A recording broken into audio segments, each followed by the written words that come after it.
حدیث پاک کے اندر آتا ہے کہ نبی کریم صلی اللہ علیہ وسلم نے ارشاد فرمایا کہ قرب قیامت فتنے ہواؤں کے اندر ہوں گے، اور وہ ہوا جس شخص کو چھوئے گی اس کا ایمان ختم کر دے گی۔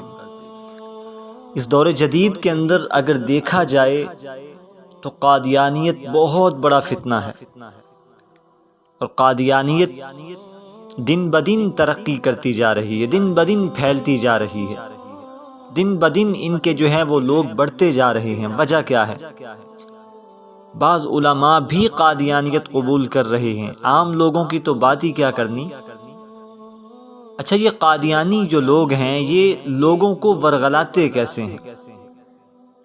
لوگوں کو قائل کیسے کرتے ہیں کہ تم قادیانیت قبول کرو؟ یہ براہ راست نہیں کہتے کہ تم ہمارا مذہب قبول کرو، یہ براہ راست کسی سے یہ نہیں کہتے کہ تم قادیانیت مذہب قبول کرو، تم مرزائیت کو اختیار کرو، بلکہ یہ ایک بہت بڑی پلاننگ کرتے ہیں، ایک بہت بڑا جو ہے وہ انسان کو دھوکہ دے کر قادیانیت کی طرف لے کے آتے ہیں۔ میں آج صرف ایک چھوٹا سا ان کا دھوکہ، ان کا فراڈ جو ہے بے نقاب کروں گا کہ یہ امت کے علماء، صلحاء اور عام عوام کو قادیانیت کی طرف جو ہے وہ کیسے لے کے آتے ہیں۔ صرف ایک واقعہ ملاحظہ فرمائیں تاکہ آپ کو پتہ ہو کہ دور جدید کے اندر یہ کون کون سے حرکات کے ذریعے سے عام بھولے بھالے مسلمانوں کو نہ صحیح بلکہ بڑے بڑے علماء کو اپنے قادیانیت کے جال کے اندر پھنساتے ہیں۔ چنانچہ یہ لاہور شہر کا ایک مشہور واقعہ ہے کہ لاہور شہر کے اندر ایک بہت بڑے عالم نے قادیانی مذہب قبول کیا، تو جب اس کے بارے میں تحقیق کی گئی، جب بھی کوئی عالم جاتا تو وہ کہتا کہ بھائی قادیانیت سچا مذہب ہے اور اسلام نعوذ باللہ جھوٹا مذہب ہے۔ یہ کون بات کر رہا ہے؟ یہ عام بندہ بات نہیں کر رہا، یہ لاہور کا ایک بہت بڑا عالم بات کر رہا تھا جس نے ابھی حال ہی کے اندر جو ہے وہ قادیانیت قبول کی تھی۔ بڑے علماء پریشان تھے لاہور کے، جس تک یہ خبر پہنچی کہ ایک عالم دین نے قادیانیت مذہب کو قبول کر لیا، مرزائیت اختیار کر لی، تو پورے عالم اسلام کے اندر ایک ہلچل کا سما تھا۔ تو پھر اللہ تعالیٰ ان کی قبر پر کروڑوں رحمتیں نازل فرمائے۔ مولانا یوسف لدھیانوی شہید رحمت اللہ علیہ کو یہ خبر دی گئی کہ ایک عالم نے قادیانی مذہب قبول کر لیا۔ مولانا یوسف لدھیانوی شہید رحمت اللہ علیہ جب آئے لاہور کے اندر، اسی عالم سے ملاقات کی تو کہا کہ بھئی آپ نے قادیانیت کو قبول کیوں کیا؟ تو اس نے پھر اپنی داستان سنائی۔ آپ لوگوں کو وہ داستان سنانی ہی مقصود ہے کہ یہ دھوکہ اور جال کیسے بچھاتے ہیں کہ ایک عالم بھی نہیں سمجھ پاتا کہ اس کے ساتھ یہ کون سا معاملہ ہو رہا۔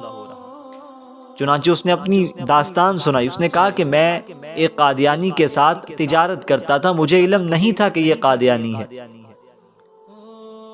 اب جو ہے اس نے مجھے آہستہ آہستہ اپنے قریب کرنے کی کوشش کی، اور ان کی عادت ہوتی ہے کہ بہت پورے مذہب کا دار و مدار اخلاقیات پر، قادیانی مذہب کا پورا دار و مدار، یہ مائیں بہنیں اور میرے بھائی جتنے سن رہے ہیں، اکثر عورتیں ان کے اخلاق کی وجہ سے ان کا مذہب قبول کر چکی ہیں۔ ان بیچاریوں کو یہ نہیں پتا کہ اخلاق کی آڑ کے اندر یہ کیا سازش کھیلتے ہیں۔ تو وہ کہنے لگا کہ ہم تجارت کرتے تھے، میں قادیانی کے ساتھ تجارت کرتا تھا، مجھے علم نہیں تھا یہ قادیانی ہے۔ تجارت بڑھتی گئی تو ایک دن مجھے کہنے لگا کہ یہ قادیانیوں کا کیا معاملہ ہے، یہ قادیانی کیا کہتے ہیں، ان کا کیا مذہب ہے، آپ مجھے تھوڑا سا اس کے بارے میں بتائیں۔ تو چونکہ میں عالم تھا تو اس نے مجھ سے پوچھا، تو میں نے قادیانیت کے بارے میں اس کو بتایا کہ یہ کافر ہیں، مرتد ہیں، زندیق ہیں، بدترین کافر ہیں۔ تو اس نے آگے سے کہا کہ یار میرا ایک دوست قادیانی ہے، وہ تو ان کی بڑی تعریفیں کرتا ہے کہ نہیں یہ قادیانی بڑے اچھے ہوتے ہیں، ان کے اخلاق بڑے اچھے ہیں، یہ اچھا مذہب ہے۔ تو یہ عالم جو اپنی داستان سنا رہے ہیں یہ کہہ رہے ہیں کہ نہیں وہ کافر ہوتے ہیں، وہ مرتد ہیں، دائرہ اسلام سے خارج ہیں، ہمارے آخری پیغمبر حضرت محمد صلی اللہ علیہ وسلم کو نہیں مانتے۔ تو وہ کہنے لگا میرا جو پارٹنر تھا کاروباری، اس نے کہا، جو قادیانی تھا، وہ مجھے کہنے لگا اچھا تمہارے مذہب کے اندر، ہمارے مذہب کے اندر، کیونکہ وہ مسلمان بنا ہوا تھا، وہ کہتے ہیں مولانا ایک سوال ہے کہ ہمارے مذہب کے اندر اگر کسی بات کے بارے میں پتہ لگانا ہو کہ وہ بات حق پر ہے، نہ حق ہے، جائز ہے، ناجائز ہے، تو سنت طریقہ کیا ہے؟ تو عالم کہتے ہیں میں نے فوراً اسے کہا کہ سنت طریقہ یہ ہے کہ ہم استخارہ کرتے ہیں۔ اللہ کے نبی صلی اللہ علیہ وسلم نے فرمایا جب بھی تم کام کرنے لگو تمہارے دل کے اندر خدشہ ہو، دو راستے ہوں، تمہیں معلوم نہ ہو کون سا راستہ صحیح ہے کون سا راستہ غلط ہے، تمہارے حق میں کون سا راستہ ہے، تمہارے خلاف کون سا راستہ ہے، کس راستے میں تم کو زیادہ نفع ہے، کس راستے میں نقصان ہے، تم استخارہ کر سکتے ہو۔ استخارہ کیا جاتا ہے ہمارے مذہب کے اندر، اسلام کے اندر، وہ سنت عمل ہے۔ تو عالم کہتا ہے وہ قادیانی فوراً کہا کہ آپ ایسا کریں آج رات کو آپ استخارہ کریں۔ جی استخارہ کیا کرنا ہے کہ مسلمانوں کا مذہب سچا ہے یا قادیانیوں کا سچا ہے، اس بات میں ہم استخارہ کر لیتے ہیں، کوئی بات نہیں۔ تو عالم کہنے لگا کہ میں نے کہا ٹھیک ہے کوئی بات نہیں، ہم استخارہ کر لیتے ہیں کہ اسلام سچا مذہب ہے یا قادیانی سچا مذہب ہے۔ اس نے کہا ایک اور استخارہ کرنا ہے۔ اس نے کہا وہ کیا؟ اس نے کہا کہ تم نے یہ بھی استخارہ کرنا ہے کہ آخری پیغمبر حضرت محمد صلی اللہ علیہ وسلم ہیں یا مرزا غلام احمد قادیانی۔ اس نے کہا کوئی حرج نہیں، استخارے میں کون سی بڑی بات ہے، ہم رات کو استخارہ کر لیں گے۔ یہ بھی کہا کہ جب رات کو، وہ عالم کہتے ہیں میں نے رات کو استخارہ کیا اور میں سو گیا تو رات کو خواب کے اندر مرزا قادیانی آیا اور اس نے مجھے کہا کہ میں سچا اور آخری نبی ہوں۔ حضرت محمد صلی اللہ علیہ وسلم نعوذ باللہ آخری نبی نہیں ہیں۔ صبح اٹھ کر کہتا ہے جب میں نے اپنی آنکھوں سے دیکھ لیا، رات کو سنت عمل کیا تھا، استخارہ کیا تھا اور اللہ نے خواب کے اندر مجھے دکھا بھی دیا، قادیانی مرزا آیا اور اس نے کہا کہ میں اللہ کا آخری پیغمبر ہوں، تو اب تو کوئی بات پوشیدہ نہیں تھی، صبح اٹھتے ہی میں نے قادیانیت کا اعلان کر دیا۔ اب جو بھی عالم آتا وہ عالم کی بات ہی نہ سنتا، اس نے کہا مجھے دلائل نہ دو، مجھے دلائل کی ضرورت نہیں ہے، میں اپنی آنکھوں سے دیکھ چکا ہوں قادیانی مذہب سچا ہے۔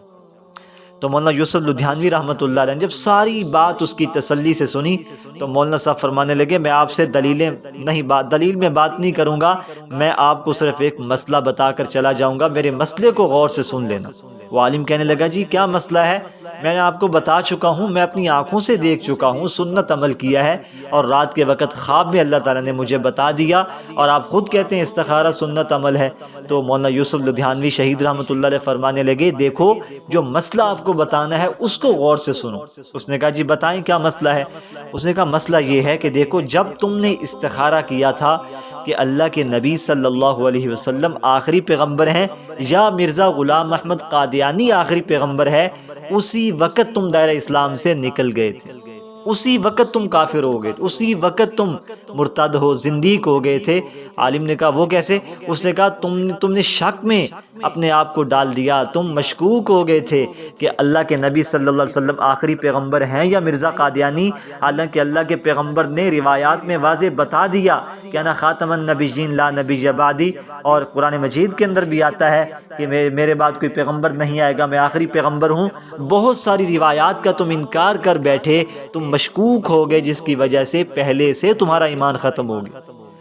اب جب تم کافر ہونے کی حالت میں سوئے تو رات کو ہمارے محمد صلی اللہ علیہ وسلم تو کسی کافر کے خواب میں نہیں آئے، تو کافر کے خواب میں کافر ہی آئے گا نا۔ تو قادیانی تمہارے خواب کے اندر آیا، وہ کانا دجال مرزا غلام احمد قادیانی وہ تمہارے خواب کے اندر آیا، تو کافر کے خواب کے اندر تو بھائی مولانا صاحب کافر ہی آتا ہے، ہمارے محمد صلی اللہ علیہ وسلم تو نہیں آئیں گے نا۔ اس وقت اس عالم کے ذہن نے کام کیا اور اس نے سوچا ہاں یار یہ بڑی پلاننگ کے ساتھ مجھے پھنسایا گیا۔ پھر بعد میں وہ عالم کہتا ہے کہ جو میرا پارٹنر تھا میں نے اس سے پوچھا کہ تم قادیانی ہو، اس نے کہا ہاں میں قادیانی ہوں اور تمہیں بھی قادیانی کرنا چاہتا تھا۔ تو پھر اس عالم دین نے توبہ کی اور جو ہے وہ پیغام دیا کہ یہ قادیانی کس طریقے سے علماء کو بھی اپنے جال کے اندر پھنساتے ہیں، اس وجہ سے یہ کوشش کریں۔ قادیانیت یہ اخلاقی طور پر انسان کو مار دیتے ہیں، اخلاق کے دائرے کے اندر رہتے ہوئے ان کی آڑ لے کر یہ مسلمان ماؤں بہنوں کو پھنساتے ہیں، اور جب ان کے چنگل کے اندر انسان پھنس جاتا ہے تو پھر وہ اپنی حقیقت ظاہر کرتے ہیں کہ ہم مسلمان نہیں، ہم تو قادیانی ہیں۔ تو اس لحاظ سے ان کی سازشوں سے انسان کو ہر وقت جو ہے وہ ہوشیار رہنا چاہیے، کیونکہ اسلام اس کائنات کے اندر بہت بڑی دولت ہے۔